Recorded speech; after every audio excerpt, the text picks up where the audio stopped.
ఇంకా as of no technology రోబోట్లు చేసేంత రాలేదండి. సర్జరీ మేమే చేస్తాం. రోబోట్ మమ్మకు గైడ్ చేస్తుంది అనమాట. అంటే మీరు మైక్రోవేవ్లో వంట చేస్తున్నారు అనుకోండి, మైక్రోవేవ్ వంట చేయదు కదా, microwave makes your cooking easier, simpler and faster. So robotic surgery కూడా అలాగే. సో ఇది వరకు మేము ఏం చేసేవాళ్ళం అంటే కొన్ని వెర్నియర్ క్యాలిపర్స్ అని, లేకపోతే అలైన్మెంట్ గైడ్స్ అని, ఇలాంటివన్నీ పెట్టుకుని సర్జరీ పర్ఫెక్షన్ కోసం ట్రై చేసేవాళ్ళం. బట్ అందులోని హ్యూమన్ ఎర్రర్ ఉంటుంది. ఆ కట్ చేసేటప్పుడు చిన్నదో యాంగిల్ అటు ఇటు మారే అవకాశం ఉంటుంది. బట్ ఇప్పుడు ఈ రోబోటిక్ సర్జరీ వల్ల అడ్వాంటేజ్ ఏంటంటే మనం కరెక్ట్గా రోబో సాయంతో మనం అనుకున్నట్టు మనం ఏంటి ప్లాన్ చేసుకున్నామో ఆ ప్లాన్నే ఎగ్జిక్యూట్ చేసుకోగలుగుతాం. సో దానివల్ల we start getting better results. So surgery అంతా మేమే చేస్తామండి. రోబోటిక్ సర్జరీ అంటే ఇదేదో కీ హోల్ సర్జరీ అలాగేం కాదు. రెగ్యులర్ నీ రీప్లేస్మెంట్ ఎలా చేస్తాం ఇందులో కూడా అదే చేస్తాం. బట్ ఇందులో ఏంటంటే ఈ బ్యాలెన్సింగ్ అన్నది most key point in knee replacement surgery. ఆ బ్యాలెన్సింగ్ అనేది పర్ఫెక్ట్గా with minimal insult to the soft tissue. అంటే ఇది వరకు చేసినంత ఎక్కువ మజిల్ డిసెక్షన్ అవి చేయకుండా చాలా తక్కువ సాఫ్ట్ టిష్యూ డిసెక్షన్ తోటి ఆ బ్యాలెన్సింగ్ అనేది తెచ్చుకోగలుగుతాం. అలాగే మనం పర్ఫెక్ట్ ఇంప్లాంట్ అలైన్మెంట్ని కూడా తెచ్చుకోగలుగుతాం. సో రోబోట్ మనకి వాటిల్లో హెల్ప్ చేస్తుంది తప్ప ఫార్చునేట్గా రోబో సర్జరీ చేయదు.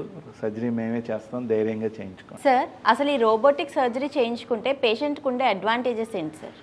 ఎస్, సో రోబోటిక్ సర్జరీ వల్ల అడ్వాంటేజ్ ఏంటి అంటే ఎర్లీ రికవరీ అండి. సో ఇది వరకు మేము పేషెంట్స్కి చెప్పిన టైం ఫ్రేమ్కి ఇప్పటికీ రికవరీ టైం ఫ్రేమ్కి చాలా తేడా ఉంది. నేను ఇది వరకు నీ రీప్లేస్మెంట్ సర్జరీకి నా దగ్గరికి పేషెంట్ వచ్చిన వాళ్ళందరికీ కౌన్సిలింగ్లో ఏమండి మీకు సర్జరీ చేసిన రోజు సాయంకాలం బాగా నొప్పిగా ఉంటుంది, ఎందుకు చేయించుకున్నానా అని మిమ్మల్ని తిట్టుకుంటారు, చేసినందుకు నన్ను తిడతారు, కానీ తర్వాత రోజు నుంచి బాగుంటుంది, ఒక 3 వారాలు అయ్యాక మీరు మెల్లిగా కోలుకోవడం మొదలెడతారు, 3 నెలలకి బాగున్నట్టు అనిపిస్తుంది, 6 నెలలు అయ్యేసరికి నార్మల్ అవుతారు అని చెప్పామండి. అదే నేను ఇవాళ ఆపరేషన్ రోజు సాయంత్రం రౌండ్స్కి వెళ్ళినప్పుడు నా పేషెంట్స్ అంతా ఎంతో హ్యాపీగా నన్ను గ్రీట్ చేస్తున్నారు, because they are pain free. So first advantage is very minimal pain. Second advantage is time to recovery. ఇది వరకు అట్లీస్ట్ 4 వీక్స్ 6 వీక్స్ ఫిజియోథెరపీ చేయించుకోవాల్సి వచ్చేది. బట్ ఇప్పుడు ఈ రోబోటిక్ సర్జరీ ఇందాక డిస్కస్ చేసినట్టు మజిల్ డిసెక్షన్స్ అవి తక్కువ ఉండడం వల్ల ఒక వారం 10 రోజుల కన్నా ఎక్కువ ఫిజియోథెరపీ చేయించుకోవాల్సిన అవసరం ఉండట్లేదు. ఫిజియోథెరపీ అనవసరం, వాకర్ అనవసరం అలాగే నేను అనట్లేదు. మీరు వాకర్ వాడాల్సిన సమయం తగ్గుతుంది, మీరు ఫిజియోథెరపీ చేయించుకోవాల్సిన టైం తగ్గుతుంది. చాలామంది నీ రీప్లేస్మెంట్ సర్జరీస్ ఎందుకు చేయించుకోరు, వాళ్ళ చుట్టాలు ఎవరో చేయించుకున్నారు, సర్జరీ తర్వాత వాళ్ళు అనుభవించిన నొప్పి అది చూసి ఈ నొప్పి భరించడమే బెటర్ ఆ నొప్పి భరించడం కన్నా అనుకుని చాలామంది సర్జరీ చేయించుకోవాలి. నన్ను నమ్మండి, అంత నొప్పి ఉండదు.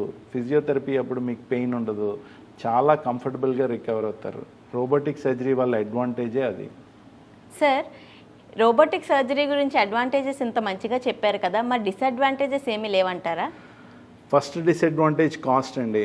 మామూలు సర్జరీ కన్నా ఇది ఒక 10% ఎక్కువ ఖర్చు పెట్టాల్సి వస్తుంది. బట్ నా opinion you are spending that time money for better service.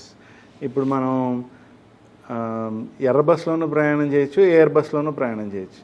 ఎర్ర బస్ సర్వీస్ ఎర్ర బస్సే, ఎయిర్ బస్ సర్వీస్ ఎయిర్ బస్సే. ఎయిర్ బస్ కావాలనుకున్నప్పుడు you have to shell out that extra money. But మనకి తీరిక ఉందనుకోండి, ఇక్కడ నుంచి ఢిల్లీ ట్రైన్ మీద వెళ్తేనే మజా. అదే టైం లేదు, బిజీగా ఉన్నాం అనుకోండి, ఫ్లైట్ మీద వెళ్ళాలి. దానికి ఆ ప్రైస్ అడ్వాంటేజ్ మనకు అక్కడ ఉండే పని బట్టి, మనకు ఉండే తీరిక బట్టి. అలాగే ఈ రోబోటిక్ సర్జరీ కూడా. ఈ రోబోటిక్ సర్జరీ చేయించుకోవడం వల్ల మీరు తొందరగా రికవర్ అవుతున్నారు, ఫిజియోథెరపీకి తక్కువ టైం స్పెండ్ చేస్తున్నారు, ఫిజియోథెరపీ మీద అయ్యే కాస్ట్స్ తక్కువ, పెయిన్ మెడికేషన్స్ తక్కువ. సో ఫార్మకో ఎకనామిక్స్ అంటారు, probably the 10-15% you are going to pay extra is going to get ironed out in terms of finances, because you are going to pay much lesser for physiotherapy, much lesser for your medications. And most importantly, నొప్పి లేకుండా మొదటి రోజు ఉండడం అనేది చాలా పెద్ద advantage అండి. మేము ఇప్పుడు చేస్తున్నది సూచర్లెస్ సర్జరీ అంటాం. అంటే కుట్లవి తీయాల్సిన అవసరం లేదు. మీరు ఇంటికి వెళ్ళి నెక్స్ట్ డే స్నానం చేయొచ్చు. అసలు మనం మామూలుగా బయటికి వెళ్ళి ఇంటికి వస్తేనే స్నానం చేస్తాం. అలాంటి హాస్పిటల్లో 5 రోజులు ఉండి ఇంటికి వెళ్ళాక ఇంకొక 5 రోజులు స్నానం చేయకమంటే ఒక పేషెంట్ పర్స్పెక్టివ్ నుంచి ఆలోచిస్తే చాలా ఇరిటేటింగ్గా ఉంటుందండి. అదే మీరు ఇంటికి వెళ్ళగానే స్నానం చేయండి అంటే ఆ ఆనందమే వేరు. Patients experience lot of pleasure. So yes, the only disadvantage in robotics is cost, but I think you get back every penny of that. ఇంకొక డిసడ్వాంటేజ్ ఉందండి. మీరు క్యాలిక్యులేటర్ తీసుకోండి. క్యాలిక్యులేటర్లో మీరు 100x100 అన్నది మీకు రిజల్ట్ కావాలి. సో 100x100 అని కీ ఇన్ చేస్తే మీకు ఒక అంకె వస్తుంది.